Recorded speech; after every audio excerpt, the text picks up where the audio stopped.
Hey everybody, today we will be going over the third dev diary for the Thrones of Blood expansion for Age of Wonders 4. This is my second video, so I skipped the second dev diary because they just went over the sunless terrain and there wasn't enough interesting information in there to justify doing an entire video. Some people would prefer I do a video on everything just to have something to watch, but it just wasn't enough for me to justify it to myself to do a video on it. But this one is going over all three of the tomes, which I was hoping they were going to do. I was hoping they weren't going to split it into like 2 tomes on one week, then 1 tome on the other, so I could do one video going over every single tome. Now, these tomes are pretty strong, I think. None of them seem particularly overpowered to me. Some people get the wrong idea on the shocking vampire major race transformation. I know, you're surprised, I'm surprised, we're all surprised that there's one in this expansion, right? But we'll go over it when we go over it, but some people just totally have the wrong idea on it. So let's just start going over it. Okay. Greetings, night creatures. Let me move my camera to this side because it just blocks us.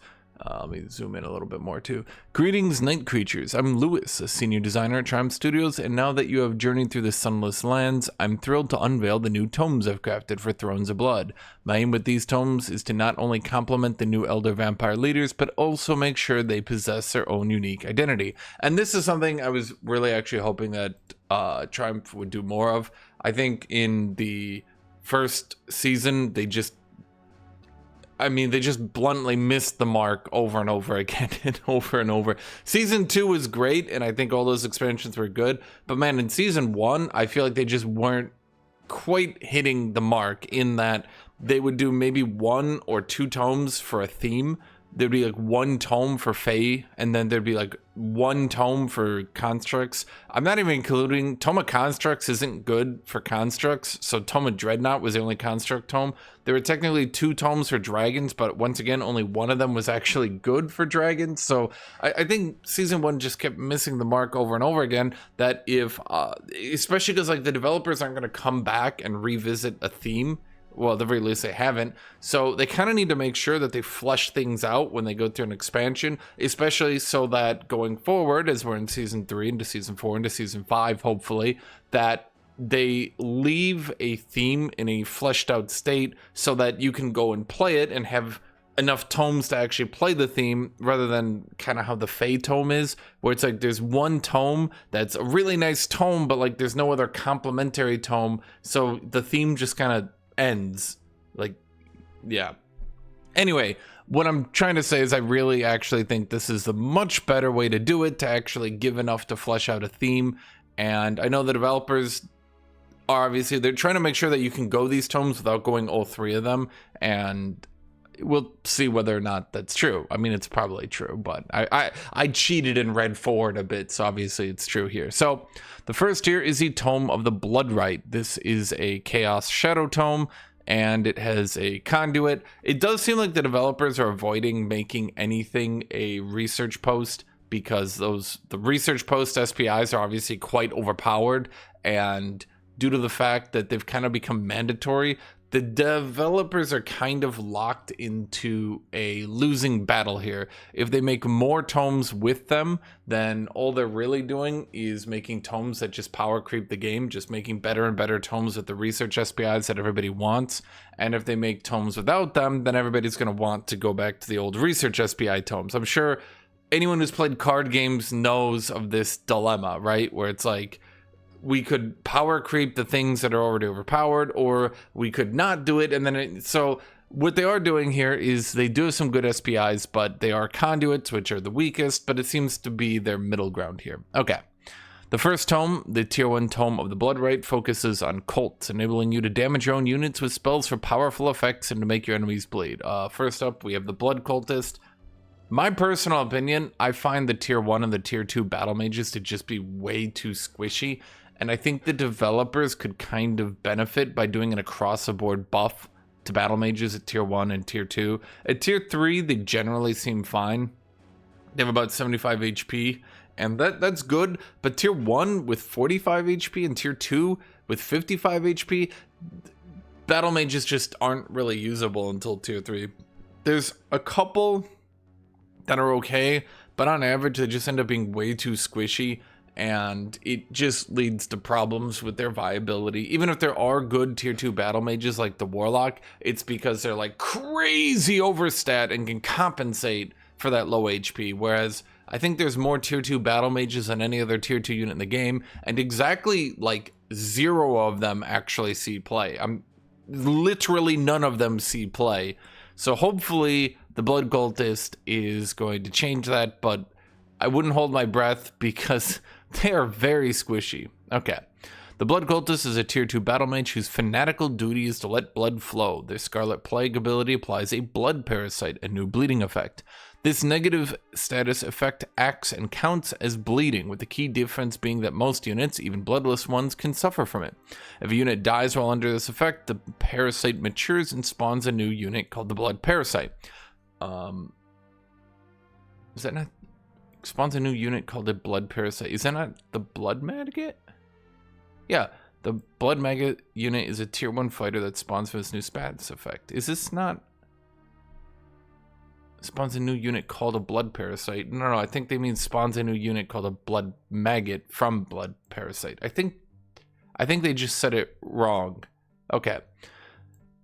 Hemorrhage Bolts facilitates this by dealing extra, and I'll go over the Blood Maggot in a second because there's some interesting ramifications of it. Hemorrhaging Bolts facilitate this by dealing extra damage per stack of bleeding on the target. If it's not enough, the Dagger the Right ability increases all damage by 50%, with the downside of the unit dying at the end of the turn. However, not all is lost, as the Dagger the Right also grants the Cultist Resurgence. If the battle is won, you can get your Cultist back. Okay.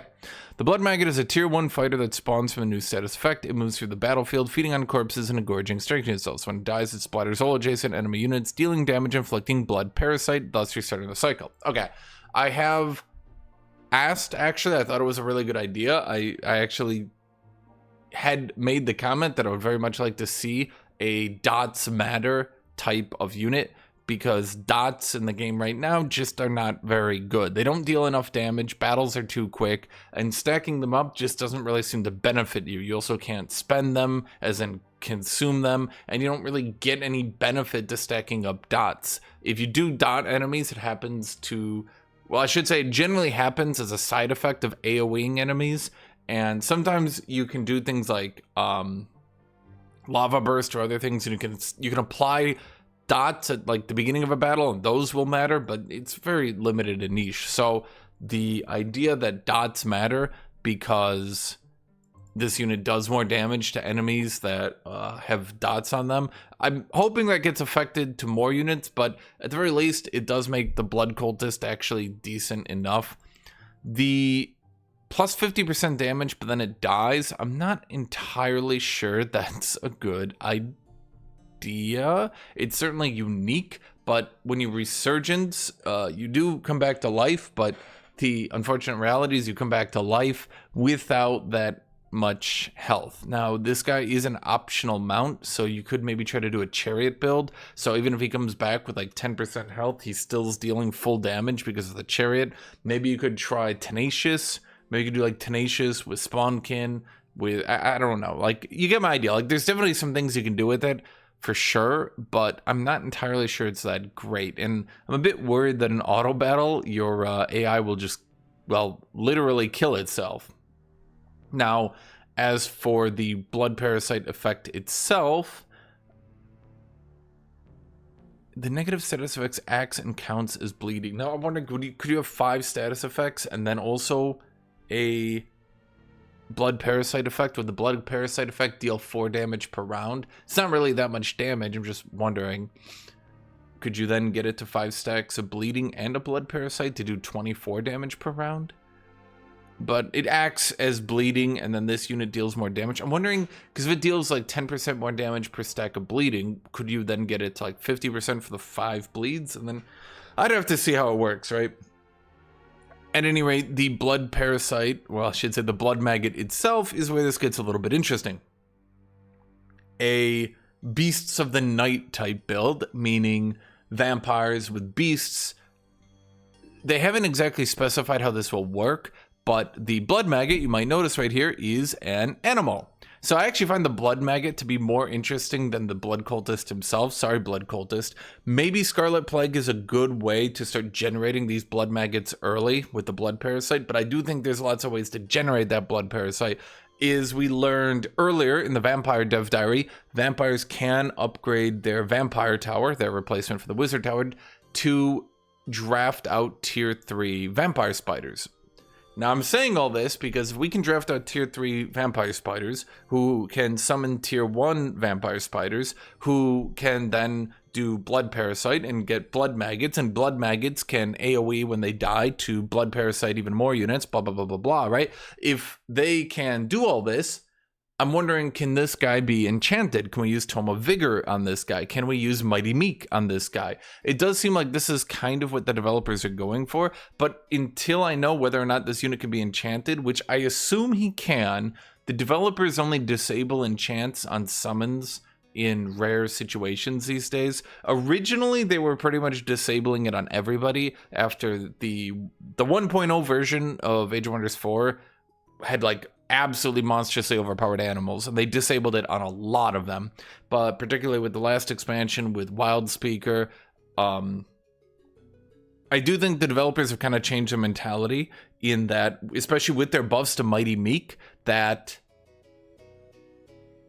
summons generally do now get enchants. The Warlock hero class gets enchants on the 2 zombies that he summons, right? So if the Blood Maggot, we're saying all this because this Blood Maggot can get enchants, if he can get Mighty Meek, if he can get Blades of Decay from the Tome of Cycles, if he can get the Poison Blades from the Tome of Roots, there's definitely a vampire battle mage animal summon build thing that I'm seeing here. Like I'm definitely like it's visualized, right? It is in front of me. I am seeing it, and maybe not for the Blood Cultist himself, but definitely we'd have to see how it plays out, right? Because especially if we go Tome of Beasts, then that does mean that you could get crit and damage for being next to an animal. And if you can summon animals like the Blood Maggot pretty easily, and they can get bonus HP from Tome of Vigor, then we could end up in an interesting situation. Now, their damage is only 8, but the Scarlet Plague right here from this guy, you can just debuff enemies. So of course, killing an enemy first to summon it. I'm spending a lot of time talking about this because it's got a lot of interesting implications here that the implications definitely rest on whether or not these units can be enchanted. If they can't be enchanted, great. I mean, it's just a crappy little summon that will generate more HP and allow you to combo kill units to just summon, effectively have battle mages that can summon units in front of them. Not literally, but as they burst enemies, then they summon the Blood Maggots, which zone a control and stall them out, blah, blah, blah, blah, blah. Now, if we can enchant them, then yeah, I mean, obviously, as I just said, this opens up a lot of possibilities. It also matters if these units gain bonus rank when we summon them. For example, your Wizard Tower will, I mean, these are a tier 1 unit, so your Wizard Tower will give them bonus ranks on summon. There are the Astral Affinity, can give bonus ranks on summon as well. So potentially you could get, I think, up to +3 ranks on a tier 1 unit. So that could be 90 HP on deploy, even if it doesn't get enchants, but it does get ranks on summon. That could be a 90 HP Blood Maggot.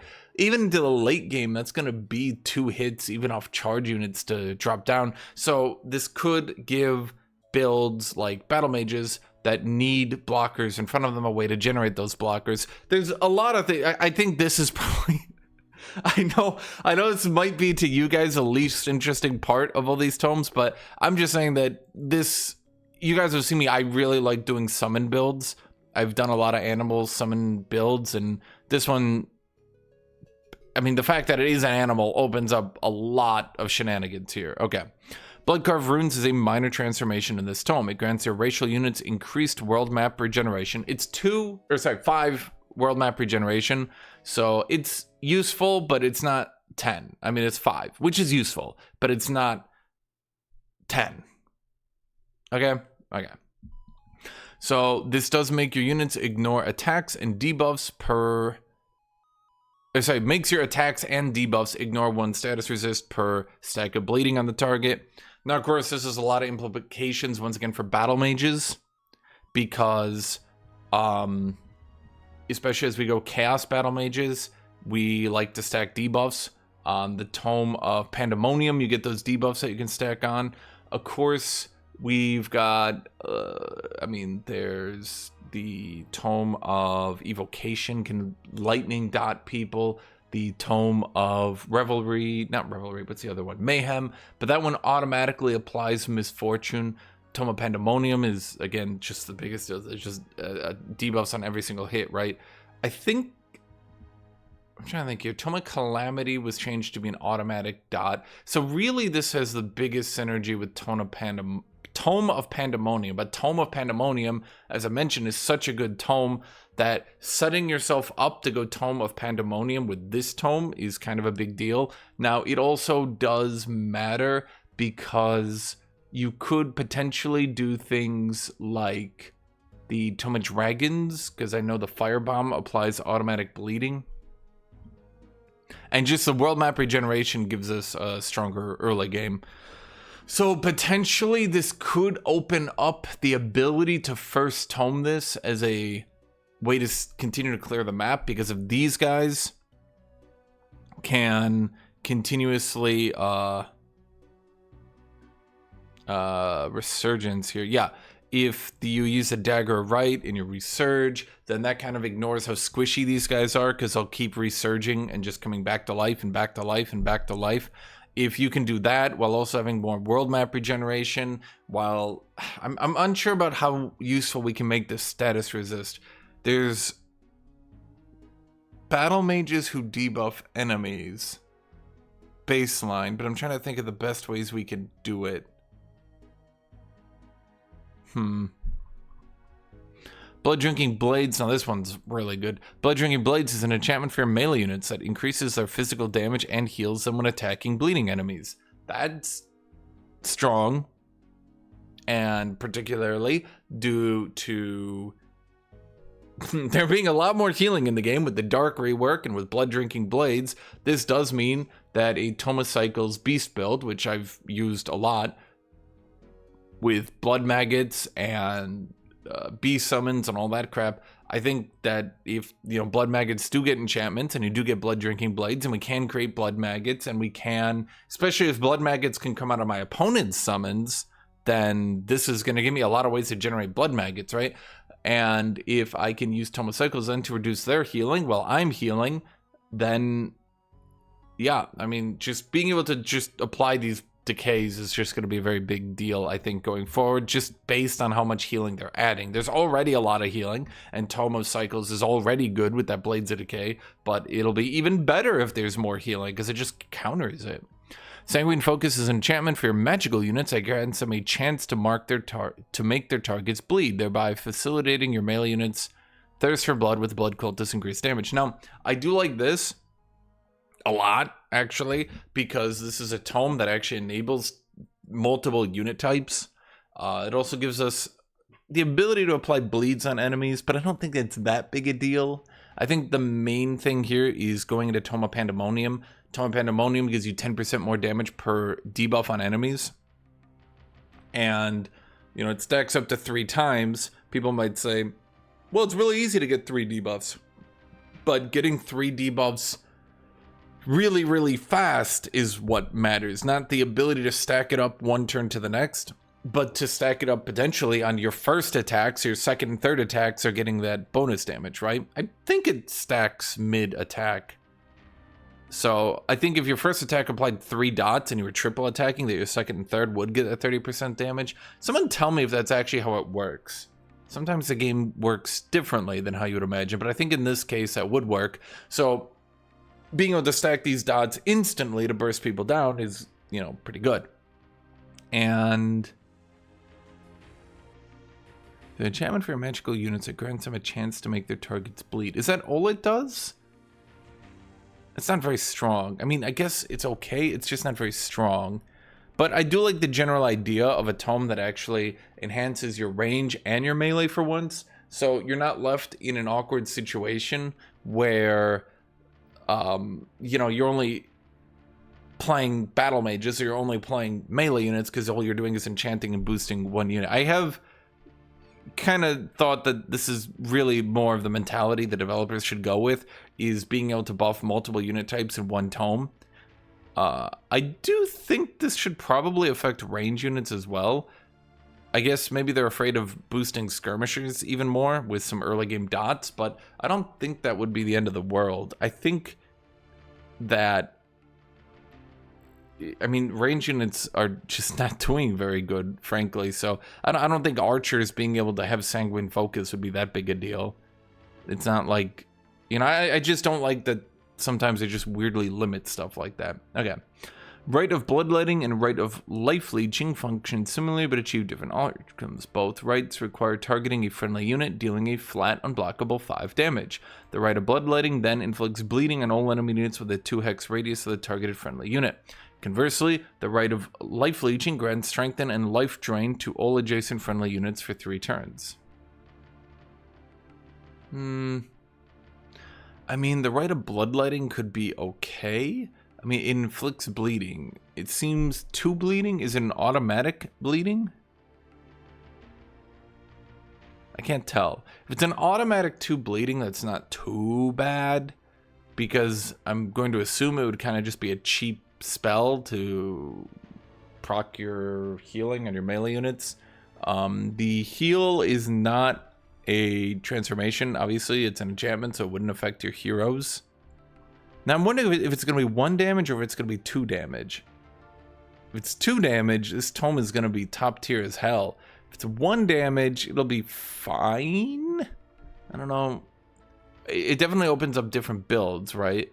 I think I would actually prefer it if it was like 0 damage, but you got 10% more damage per stack of bleed, plus on the healing. And I think that would focus way more on the bleeding synergy. I mean, if it gets 2 damage, it's good, it's great, then this tome will be picked a lot. If it's 1 damage, it'll be fine. I mean, it would still be 1 damage plus healing, which is always great, right? I mean, as long as they're bleeding. Yeah. And as for these spells, I just don't think these spells, I mean, they're okay. Not exactly. I always use this phrase, right? It's not exactly blowing my mind. The Blood Altar is a special province improvement unlocked by the tome. It is a conduit that provides draft, increase per nearby farm, and a flat amount of mana whenever you're victorious in battle.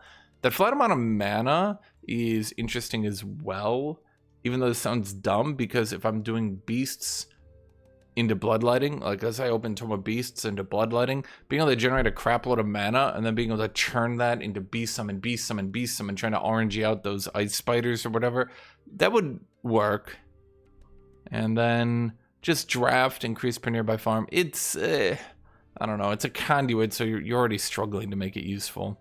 The Basilica of Lamentation. This is Tome of Torment, so this is a, whereas this was a tier 1 tome, and not even a bad tier 1 tome that could, maybe not in all builds because it doesn't have a summon, but in many builds, I think this could potentially be good, particularly if you're a build that can get out lots of drafted units and therefore not have to rely on summons. I definitely think that there's some things this tome could do as a first pick, right? Tome of Torment, on the other hand, is a double shadow. So this was Shadow Chaos, yeah, and then this is double shadow. So this one's just a pure shadow tier 3 tome. I've seen some complaints about this because right now morale builds are very frustrating in multiplayer. If you go order, you have unlimited infinite morale, so there's literally no way you can lose to a morale build, right? But if you go anything other than order, you don't. The closest you can get is plants with their plus 15 morale global spell from the Tome of Paradise, but that one has a few issues in that using your entire turn to just restore some morale isn't the greatest use of your spell casting. But, you know, if you have to get morale, you have to get morale. At either rate, the developers are very much pushing the morale bombing from Shadow, which is fine, but, you know, let's use card game logic here. If you can easily morale bomb someone out of the game, and there's only really one way to not be morale bombed, to go order, it has definitely started to push there's 2 viable builds, order and shadow. And if you fight order, you can fight it with other builds, but you can't fight Shadow without being Order. And this tome is kind of doubling down on that, which has had... I think the average player likes this tome, and I think it's thematic and cool, but I think the players who play multiplayer are kind of like, oh, we're doing even more morale stuff. So, first on, we have the Painbringer. Now, the Painbringer is the first racial mythic unit.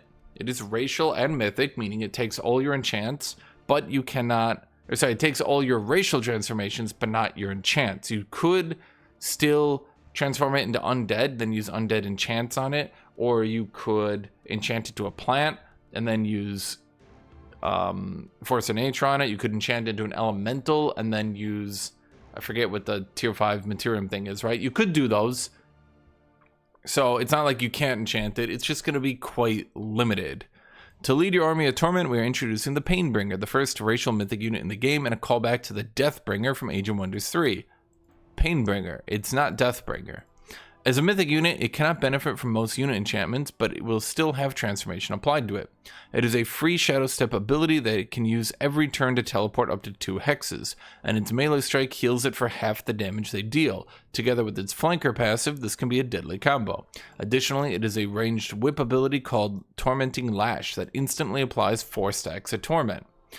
Torment is effectively the anti-grace. Whenever an opponent uses an ability after you hit them with Torment, they take 8 damage, lose a stack of Torment, then also lose morale. Hence why some people are getting a bit wary, because we have yet another unit that can morale bomb you without any chance for you to resist it. So even if you went status resist, in the past status resist could generally resist and make you immune to this stuff, but these days with Fallen Angel and now with the Painbringer, we have a lot of ways to reduce enemies' morale in ways that you cannot resist. This tome has a minor transformation called Painbound that makes units relish pain. Whenever a Painbound unit is struck, it gains a small amount of morale and a random status effect. Which is helpful, I guess. But again, you know, if you have to go Shadow or Order to deal with morale bombing, and it is 2 morale when you're hit is not going to be that big a deal. Tormenting Projectiles makes your battle mages and range units apply Torment with every strike. I would like, if they're going to do the status resist stuff where you can ignore status resist, it also kind of sucks if the debuffs they add are automatic apply, because then... You know, it doesn't feel great if you get status resist penetration and then your debuffs as a battle mage auto apply. If tormenting projectiles auto applies and projectiles of calamity auto applies, it can start to feel like, okay, so what use am I getting? Like if Tome of Pandemonium is going to be the only RNG debuff apply, then, well, I mean, you're kind of, I mean, I guess it is a chaos tome to ignore status resist of the tier 1 tome, right? But it feels, I don't know. It's obviously better to auto apply, but that gives it less gameplay because your opponent can't stack status resist then. And then it also gives less gameplay because you're not actually using the synergy here of ignoring their status resist. Agonize deals frost damage in a 1 hex radius and has a high chance to apply 3 stacks of torment. So obviously a lot of people think that's good. It'll remain to be seen, but being able to apply torment, particularly onto heroes who might use multiple abilities back to back and just keep bombing them with morale damage and 8 unresistible damage every time they use an ability, that's obviously going to be pretty good. And it's not great, but you have to remember this is a tier 3 tome. The big kill spells typically come out of tier 4 tomes. There's some that come out of tier 3, but for the most part, the big kill spells always come out of tier 4. Lens of Anguish is a throne-only building. Throne only that grants mana and combat casting. That's 10 combat casting. So you get mana and 10 combat casting while making all your combat damage and debuff spells inflict morale loss. So that's, you know, one of the reasons people are... I think the morale bomb theme is cool and fun, and I've definitely played it a lot, but it can kind of suck that if you fight Order, they get unlimited morale and hard counter it into the ground. And if you don't play against Order, that, well, frankly, your opponent can't really interact with you in a meaningful way. They can go back and try to grab some Order tomes, but then You get my idea here, right? Okay, Basilica of Lamentation is a special province improvement gained when unlocking the tome. It grants mana, knowledge, and stability to the city, gaining more mana from adjacent farms and more knowledge from adjacent foresters. From what I've seen, it's 10 mana, 10 knowledge, and then like 2 mana per forester. It's not nearly enough to make foresters mana. I'm not going to keep foresters. I'll build it just to get 10 knowledge, but there's nothing you can do to make me use foresters. Let me put it that way. You'd have to make it like 10 knowledge per forester. Tome of the Crimson Rain. So here we have a tier 4 tome. Now, this obviously is a major race transformation, and I'll tell you really quickly once we get there why a lot of people are overreacting to this and not quite understanding it. The Tome of the Crimson Rain is a tier 4 tome that centers on corrupt and eldritch nobility. This tome delves into sanguine and gory aspects of eldritch monsters, portraying them as a symbiotic force that empowers your units. The Blood Exarch is the source of this corruption. This undead unit is an otherworldly, it is a mythic, tier 5 mythic. This is supposed to be a big centerpiece unit. This undead unit is an otherworldly monster of flesh and gore that bestows blessings. Its parasitic cleave slashes 3 enemies in front of the Exarch, bestowing them with a blood parasite so they may be reborn as maggots. I'm just assuming it just cleaves in front of it as a melee attack. Siphon Lesser deals increased damage to lower the unit's tier and heals the Exarch for half of the damage dealt. It also connects to its Grant Blood of the Exarch ability, which starts on cooldown. However, if Siphon Lesser kills an enemy, Blood of the Exarch's cooldown is refreshed. This ability can then be used on your tier 3 or higher units, those who deserve to be part of the Crimson Rain, to grant them increased damage, critical chance, and critical damage. This tome is Chaos Shadow, which is neat, I guess. I mean, it has synergy with crit damage from Chaos, I guess. Not entirely sure I would go this tome in Chaos. I mean, yeah. Blood Pull is a free action ability that pulls an enemy unit adjacent to the Exarch. This seems to kind of go... I mean, if you made the ability resistible, it would probably be a bit frustrating that it either pulls an enemy or it doesn't. There's no in between, right? But from what I've seen, this is not a resistible effect, which once again kind of messes with the whole idea of get status resist pen, but then also all the good effects ignore status resist anyway, so In addition to these abilities, now a free action pull is a bit strong, by the way. A bit strong, a bit powerful. We'll see what happens. In addition to these active abilities, the Blood Exarch also has 3 new passives. Coagulate grants it bolstered defense and resistance once per turn when struck. Its Oppressing Aura passive has a chance to make adjacent enemies lose morale and gain misfortune, increasing their chance to fumble. Pressing R passive is a chance to make... Well, this is a chance, right? Lose morale and get misfortune. Okay. Life Drinker heals the Exarch and grants it strengthen whenever a unit, friend, or foe dies adjacent to itself.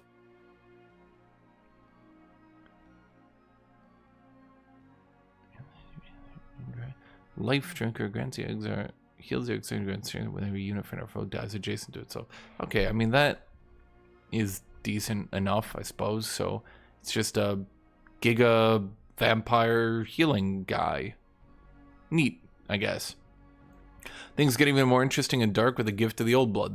This new major transformation, a new way to gain the undead unit type, comes a bit later than Whiteborn, but offers additional benefits. It grants your units the new Life Drinker passive ability seen on the Blood Exarch, which heals and strengthens your units as enemies die around them. It also gives them a chance to spread the new Blood Parasite status effect. So, I've seen a lot of people say, oh my god, this replaces Whiteborn. Well, no, obviously not. It comes on a tier 4 tome, which means it comes out much later than Whiteborn. It only heals on kill, which is going to be less healing, no matter how you try to argue it. You do get the Blood Parasite, but you do need to actually make some use of the Blood Parasite. I mean, a free summon is good, but... Otherwise, Whiteborn's just going to be better, especially because, and I I keep seeing this argument that you could go Whiteborn, then replace it with the even stronger Gift of the Old Blood later, but there's no way, there's no reality that anybody goes a tier 3 tome for a major race transformation, then goes a tier 4 tome for a major race transformation. The global casting of doing stuff like that would take so much time. I mean, it'd be like 10 turns of global casting to go one then the other. That'd be if you had good global casting, so that's definitely not going to happen. And then you need to remember that if you've gone Whiteborn, you've got tier 4 tomes like Tome of Prosperity, Tome of the Reaper, Tome of the Revenant. Like, you've got all these good tier 4 tomes. I would definitely not be going to get a slight minor upgrade Gift of the Old Blood unless I was undead and fighting a Giga Revive build and I needed a way. I'm going to assume that Blood Parasite kills their body, which is a bit annoying because Revive builds just basically never get to revive. It's actually a bit annoying how many revive type effects are in the game, but then there's so many effects that counter reviving, it often just doesn't matter. But I think I've seen so many people complain that this is going to power creep Whiteborn, and I just don't see it. The Whiteborn tome as well is also a pretty good one. Desecrate structure, generates so many souls. This is obviously an undead type that's not playing into the souls playstyle, but I guess from my perspective, if you do this one, you are undead, so now you get the debuffs of being undead. So then you would probably want to go Tome of the Revenant, but then you're down both your tier 4 tomes.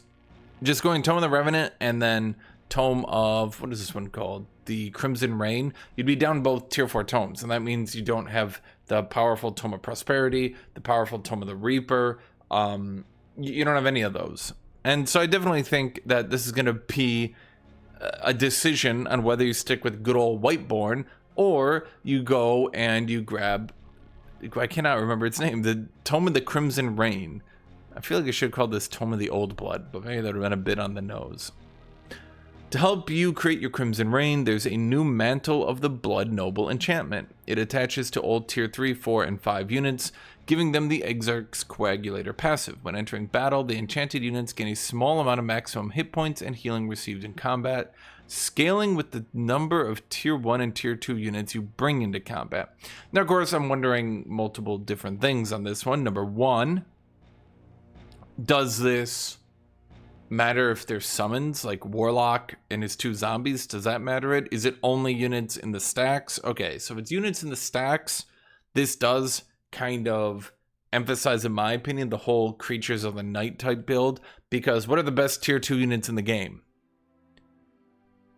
Wild Speaker is definitely one of them. Very powerful unit. I'm kind of glad that people are waking up to how powerful Wild Speaker is. And another one is, of course, our good pal, the Houndmaster. And the Houndmaster summons a unit, which gives you tons of synergy with dying. The Houndmaster doesn't get an enchantment on his unit, but if he's buffing up these other units, maximum hit points and more healing, right? So with Crimson Rain, if we have tier 4 units, let's say, what tier 4 units could we do here? I mean, I'd say Warbreed, but man, I hope they buff Warbreed. I really actually hope they buff Warbreed. It's been a while since tier 4 units. There's been like 1 or 2 tier 4 units just outperforming all the others, and Warbreed loses to mythic units at this point. Like, I'm not even joking. You can fully enchant and build Warbreeds, and I'm pretty sure they'll actually just lose to a mythic build at this point. So it's not even that they lose to Pyre Templars. It's like they lose to people just playing Balors. So yeah, I hope they buff Warbreed. Exemplar's fine. He's just in like the worst tome position ever. I'm not sure how Exemplar ever becomes good, but yeah, we'll see. Let's see. There's definitely Knights. This would actually be pretty good for Knights because you could do Knights. Vampire Knights. Oh, that's a cool idea because you could do Knights, and then the Aspiring Knights you're bringing along would actually be buffing those Knights, so that would be interesting as well. I'm not sure it would work in a beast build, but Wild Speakers, the ability to have Wild Speakers, and then let's think here. What would we use with Wild Speakers? We definitely wouldn't have beasts, but a tier 4 unit to use with Wild Speakers. I'd also get enchant. I mean, you could just be boring and go Pyre Templars like a boring person. I'd really like it if they buffed Warbreeds. Even one more resist would be really helpful, but if they buffed Warbreeds, you could do Wild Speaker's Warbeards. I mean, there's lots of builds here that you could, you know, push into, right? So I do like the idea here. The Mantle of the Blood Noble, that should be bolded, but I definitely think there's some builds here that works, especially when we're talking the Creatures of the Night type deal, right? Now, if you're doing pure Creatures of the Night, you're probably not using tier 4. Well, no, because if you did do that, you could do Battle Mages, and then the Battle Mages could Blood Parasite enemies, who then you're buffing up with the Tome of Vigor, with the Tome of Cycles, because Tome of Cycles does have the Decaying range as well, which could buff them up if you do Roots, but then Roots doesn't actually help Battle Mages. I mean, it would really be helpful if, well, I suppose Nature isn't supposed to be the Battle Mage Tome, but maybe if you did Pyromancy could definitely have projectiles of Ignite, right? That could help.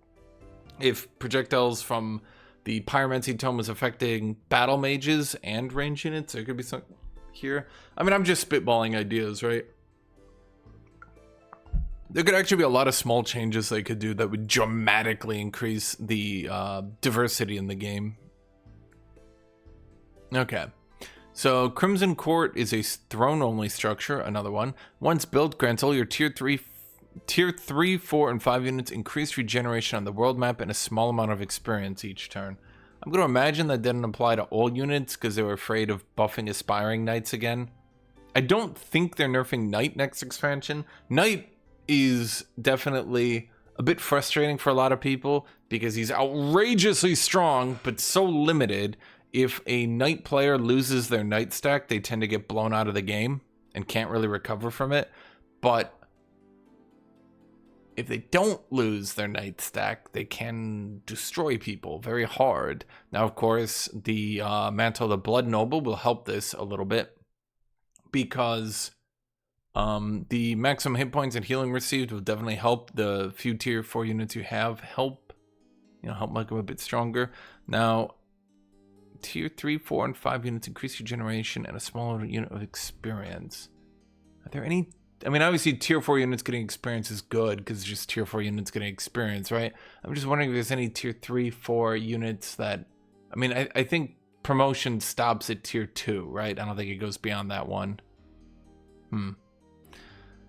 Additionally, building a structure grants you a passive ability called Crimson Court Magistrate. This ability causes your vassals to provide extra mana based on their population and generates a large amount of mana when migrating or raising cities as well as pillaging provinces. That's kind of a nothing burger. Tears of the Crimson Sovereign is a combat spell that when cast over the next 2 turns, damages and inflicts Blood Parasite to up to 3 enemies and heals and gives fortune to 3 friendly units.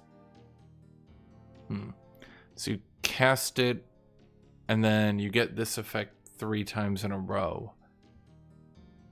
I mean, I'm gonna hope that the heal targets units that have taken damage and not just 3 units totally at random. That's my hope. If it doesn't, I mean, it's not very good. But if it does, it could be okay. It also depends on the stats, right? If it's like 40 damage with 900 healing, obviously it'll be good, right? But if it's like 10 damage, 10 healing, We hope you like what you've seen here, and these are very fun design. Become a cultist, a bloodwright, a tormentor, who knows a myriad of ways to inflict pain, or a brazen leader who summons an eldritch being of flesh and undeath upon your lines to bless your units and turn your enemies into maggots. So I definitely see a lot of potential here. They very much gave us, with the blood parasite and the maggots and being able to apply that, I definitely see a lot of synergy and a lot of shenanigans that this could do. And this is what I was talking about. I like it when, I would like going forward if the developers always focus an expansion on fleshing out a theme.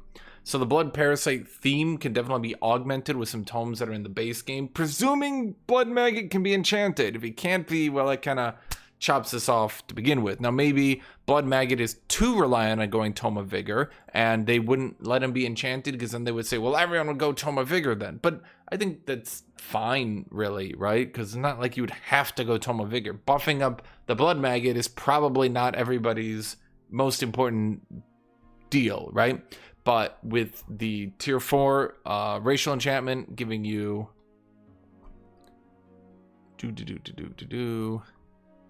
Yeah, give to the old one. Gives you a chance to spread blood parasite. So this tier 4 tome, this one does have synergy with the tier 1 tome that gives you status pen, which, you know, that's what I like. So you go the tier 1 tome, you go the tier 4 tome, you can blood parasite enemies, and then you have a higher chance to blood parasite them as well. This is a major race transformation that would work really well. Now, of course, if you have the Tome of Beasts, the Tome of Vigor, this gives you that damage and crit buff whenever you're adjacent to an animal. So if you can be spamming down these animals with the Blood Parasite, that'll actually be a pretty good buff right there. Wild Speaker also has some good synergy here because the Mantle of the Blood Noble means that keeping these quite powerful Wild Speakers, they are very powerful, keeping them into your stacks can actually reward you. Depends on the numbers, of course, right? If it's like 2 HP, it'll be like, ooh. But if it's like, let's say 5 HP, and then I can keep 5 Wild Speakers, 6, 7, 8 Wild Speakers.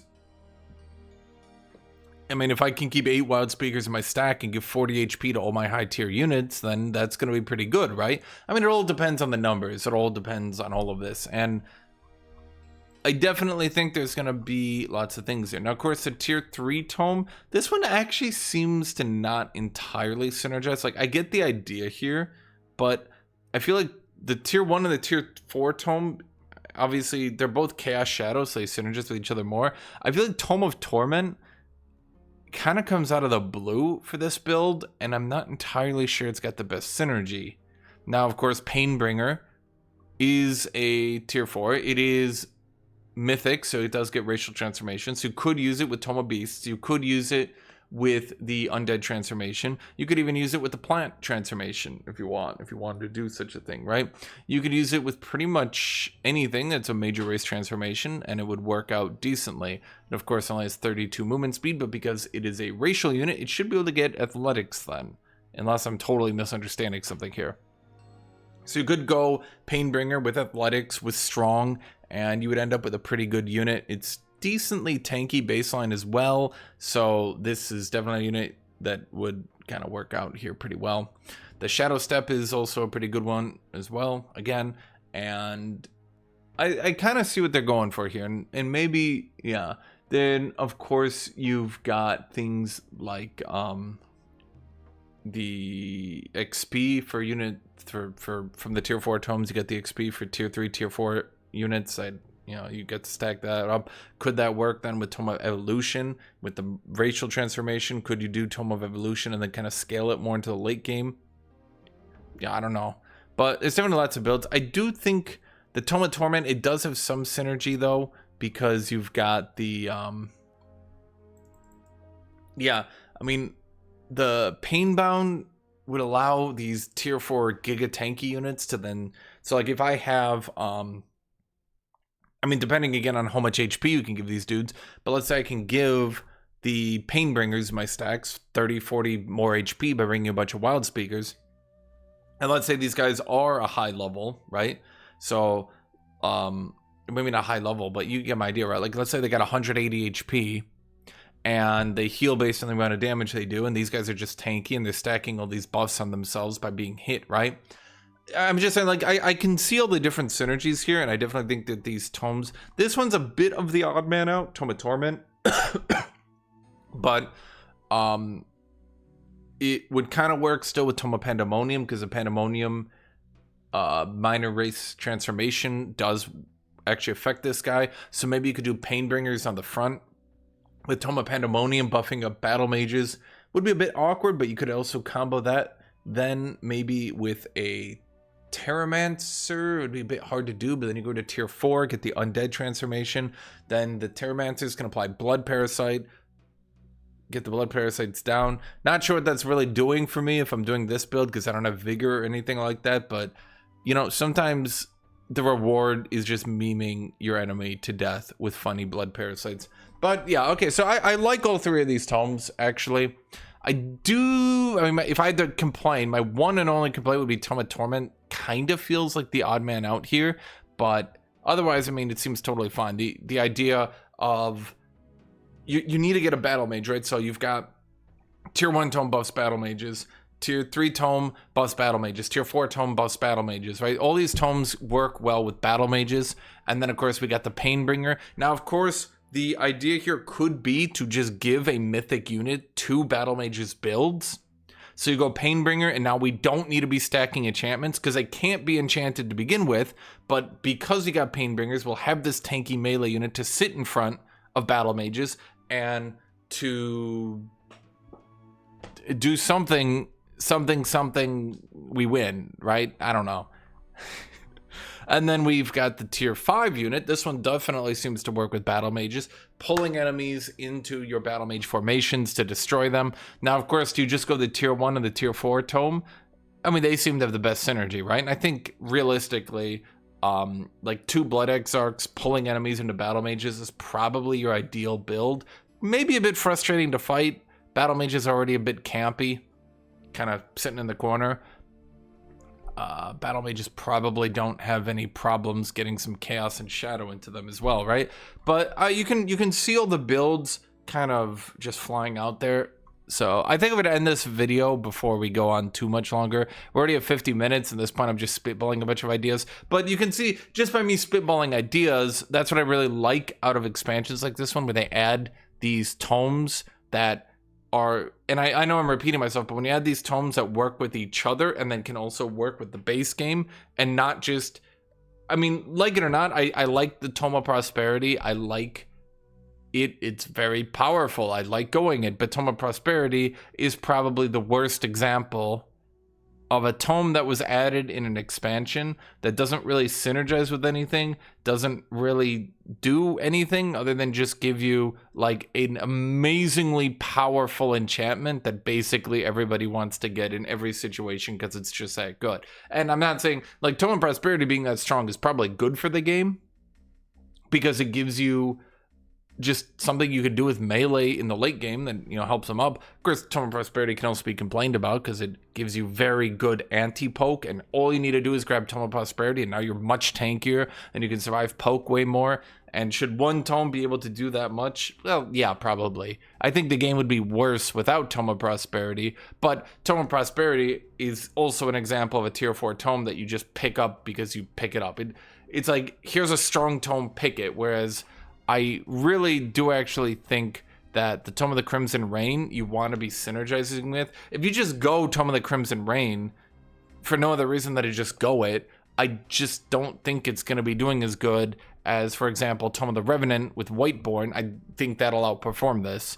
But of course, maybe the Blood Exarch is just so overstat that it doesn't matter and you just go him and you win the game, right? Like, I don't know.